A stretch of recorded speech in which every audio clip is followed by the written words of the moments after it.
Thanks for coming. Appreciate it. You talk to the players. Geno, just your thoughts on how kind of Paige came out and seemed like a perfect night for her, day for her to, her last game here before the NCAA tournament, and just really controlled everything. Yeah, that's what you want to happen. Games like the Creighton game, where you're trying to win a Big East championship. Games like today, where it's, your day, and it means a lot. You want to show your best version of yourself. Doesn't always work out that way, but sometimes it does. And for Paige,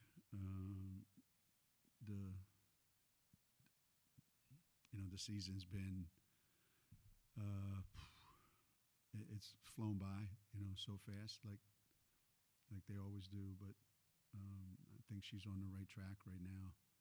So you always want it to be special, and I think today certainly was for her. Geno, can you assess Caitlin's regular season, and what are you looking for in the postseason? Because her history says that she's a very strong postseason player. Yeah, you can see that. You can see why she would be that. There's a maturity to her. She loves being coached. She's taken on a vocal role. It took her about maybe a month to feel comfortable enough, and she plays with a lot of confidence, and she carries herself on the court and off the court with a lot of confidence. And I think everybody on our team and everybody on our staff lets her know all the time, how much she's meant to us, this year. And I am looking forward to the postseason, both the conference tournament and the NCAA tournament, because I think she's, being a fifth-year senior, I think she's going to add, a lot to what we're doing. Geno, I know every player that comes here, they think about, they look at the names up there and they want to see their name up there someday. That's the end goal. What goes through your mind when somebody like Paige, who maybe always seemed destined to be up there, they take down that shroud and there it is? What goes through your mind when you see that? It's I remember the first time it happened, and there was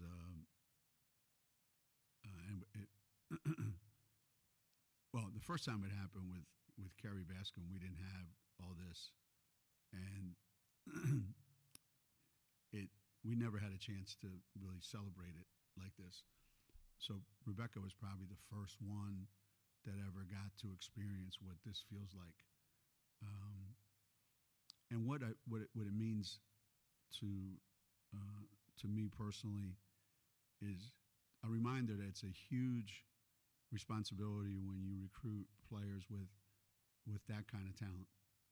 They come with a lot of aspirations, a lot of dreams, a lot of goals, and you feel the weight of, you have to deliver that. You have to put them in a position to make sure that they get that. It's almost like if they don't get it, you failed, So when they do get to experience something like this, it kind of validates their work ethic and their commitment to being great, and it makes us as a coaching staff feel a sense of satisfaction, Obviously happy for them, happy for Paige, but at the same time, a sense of satisfaction. We promised this kid something, and we were able to deliver it. I know it was senior day, but just how helpful is it to start games with just Aubrey's aggression and her effort on either side of the ball? Yeah, as I said, we've got certain lineups that serve certain purposes, and that same lineup in a different scenario against a different team might not provide those same results. But for the first time in a couple years, we do have the ability to adapt to what the game needs. And I thought today Aubrey was just like the other night. You know, she was instrumental in creating a tone, setting the tone for how the game was going to be played. And it doesn't always turn into easy buckets, but it does start the process of the other team feeling like they're constantly under pressure and every pass is going to be contested and every dribble and every shot. I don't know how many 5-second counts we got today, but that didn't happen a month ago, So having her really impacts the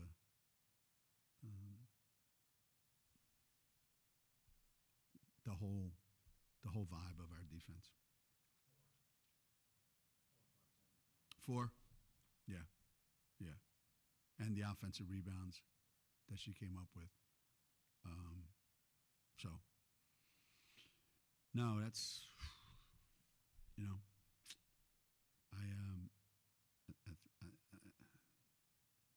I know, generally speaking, I know what we're going to get from Aubrey, and she generally doesn't fail. Never fails to deliver. Along those lines, can you talk about the defense today? You guys forced 24 turnovers, and then 10 of them were in the first 5 minutes of the game. Yeah.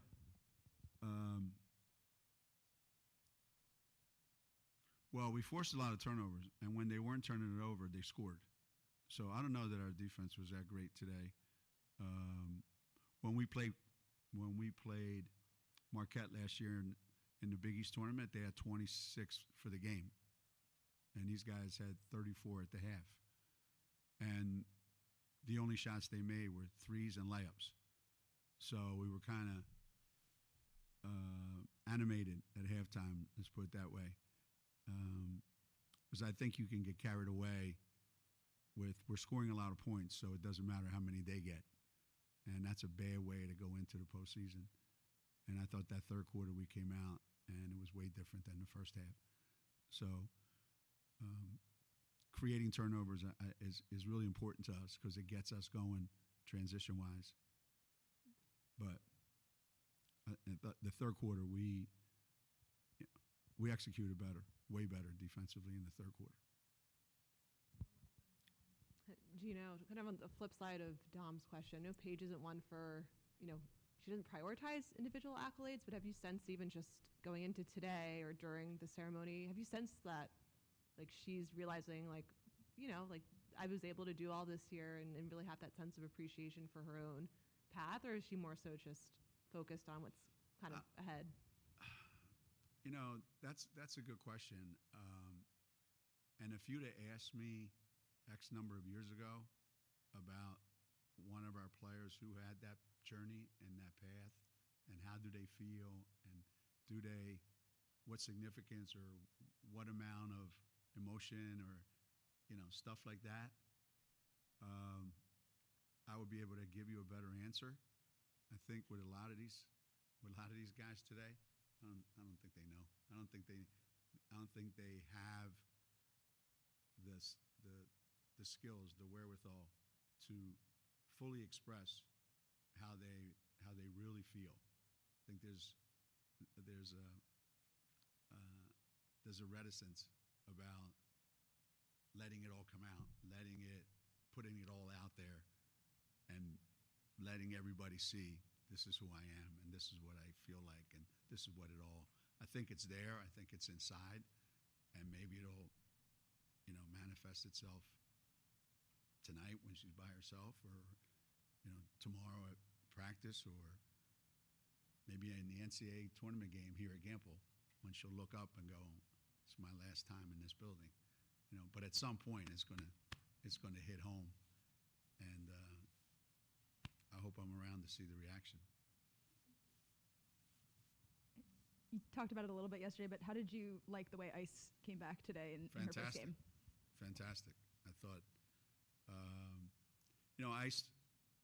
Ice thrives on confidence, like success, I should say. Success gives her confidence, and she needs to feel and taste success. And when she does, she just blossoms right in front of your eyes on the court. This is the best condition, the best shape she's been in since she got to Connecticut. She's worked incredibly hard. All year long, she's gotten better and better defensively. She's always been a terrific passer, and you saw that today. I think making that three at the halftime buzzer is huge for her, because she has really, really struggled shooting the ball this year. And I know she loves to shoot it, and she's pretty good at it. So not having played in a long time and playing today, this game is going to really, now, I could have to eat my words, but my guess is a game like this pushes her forward to having a great weekend next weekend, like she did last year. Ice is really, really good when she feels like you really need her. That's what happened last year. She knew Aaliyah wasn't going to play, so she felt like we really, really need her, and she has no choice. She has to do it. I think when she feels like, well, we got a bunch of other guys that he can sub me out for, she doesn't work as well that way. So hopefully this gets her in the right frame of mind for next weekend. Makes us a different team. You've created a lot of different parents over the years of players. I saw you today with the former All Big East player that you tried to stop not that long ago with Easy's mom. What's the dynamic there with that? Does it feel a little different with her and you? What a pain in the ass she was to play against when she was at Georgetown. I mean, just relentless. That's the best way I could describe it. Just a relentless competitor, tough, and edgy.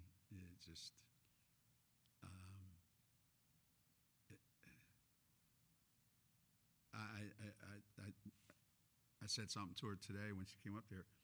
How I said, this is going by way too fast, and she said, yeah. I said this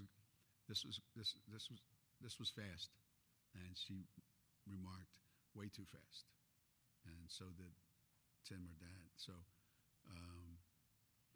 I think they, like anybody else, I think you want to try to hold on to it for as long as you can, But it's funny today,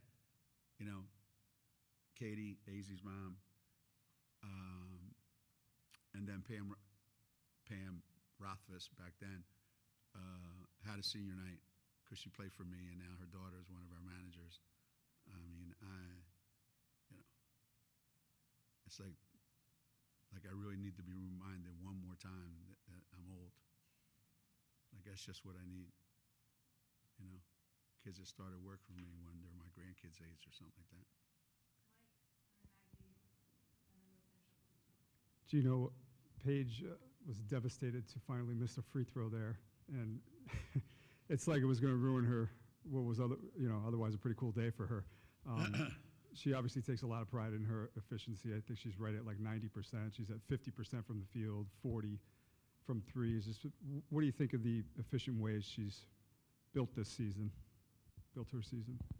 Yeah, that's been a point of contention with her the last couple of years. That there was a point in time earlier this season when she was shooting like 60% from the floor, 58% from the three-point line, or some crazy number, and 83% from the free throw line.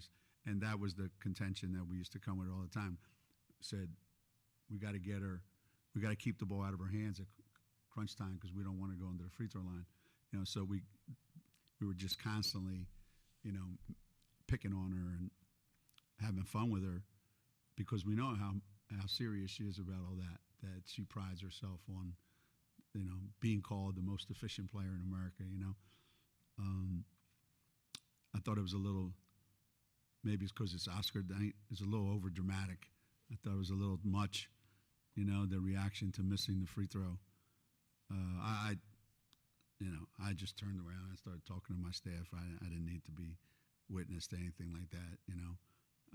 I'd go home and watch a movie if I wanted to see that kind of bad acting. But she takes great pride in it, man. She takes great pride in it. In everything she does. She got her ass kicked today by Geno in a half-court shooting contest, and it was like, she just lost, a national championship game. So to her, being perfect and being efficient and being thought of as that I can do anything and I can do it better than anybody else, really means a lot to her. Now that you guys shift gears into the postseason, just what's the biggest priority this week before the Big East tournament starts on Saturday? I would say the thing that we've been trying to get better at, and we weren't great at it today in the first half, was doing a better job of taking away some open looks from the three-point line, and doing a better job of our ball screen coverage, because those are two things that every team seems like in America wants to do. There's a ball screen somewhere coming, and there's a bunch of threes going up. Everybody wants to play that way. So going into postseason, I would say, too many of those open threes, too many mistakes on your ball screen coverage. That's the fastest way, I think, to get knocked out of the tournament. Yeah, as often happens this time of year, one of your former players is in the NCAA tournament, right? Wendy Davis got St. Joe's in there yesterday, and it's been a long time coming for her. Yeah. I don't know if she was your first to become a coach, but what are some of your thoughts on what she's done in the game? It's crazy. The kid that played on her team was the first to go into coaching, Chris Lamb. And actually before that, Megan Patterson, now both of them, and then Wendy followed. Wendy was the first, I think, to experience the tremendous success, both at Western New England, then at Trinity, where she really got it going. And now at St. Joe's, and none of that surprised me one iota. You talk about a kid who was so independent, so self-sufficient as a student. I think all she needed was, in September, give me the syllabus, and I'll see you at the finals. And in basketball, let me play, coach me, and I'll do the rest. Because she never, ever missed practice, missed an assignment, knew how to get open, smarter, shot it like nobody else ever in the history of the Big East at that time, and did it without any fanfare. I was always unbelievably amazed watching her play. Her attention to detail was second to none. So I'm sure she carries that over to her coaching, and it's no surprise that everywhere she's coached, they have tremendous success. Yeah, I've been fortunate, man, and she was one of them. I mean, the best three-point shooter in the history of the Big East at that time, if I'm not mistaken. Yes. Hi, Coach. Just like you mentioned before, that you've been a part of a lot of senior celebrations. As a coach stepping into these ceremonies, how do you feel? Does it differ from the past? And then just coming into it, just how do you feel knowing, it might be some of these players' last time playing before they embark on their new journeys? I would say, everything changes. There's a difference to what senior day, senior night. There's a difference in the way it's evolved from 40 years ago, and it probably should be, because everything else is different. Everything else has changed. Everything else has evolved. Well, not everybody's evolved, but things have changed for sure. There's a part that hasn't changed. That part is how much this means to the families of the kids. That's still the same. As, the amount of pride and how grateful they are that their kids have had an opportunity to accomplish all these things, and how they can celebrate with their kids. From a coaching standpoint, each and every kid that comes through here, by the time senior night comes around, there's one or two things that you take from each of them that you remember the most of anything. Some it's more personal, some it's not, but all of them leave a mark. And I always, I'm famous for always appreciating them way more when they're not here than when they are here. So I think today is a reminder to kind of like, you should probably appreciate it more while it's going on. I usually wait till they're not here to tell them, I wish you were here.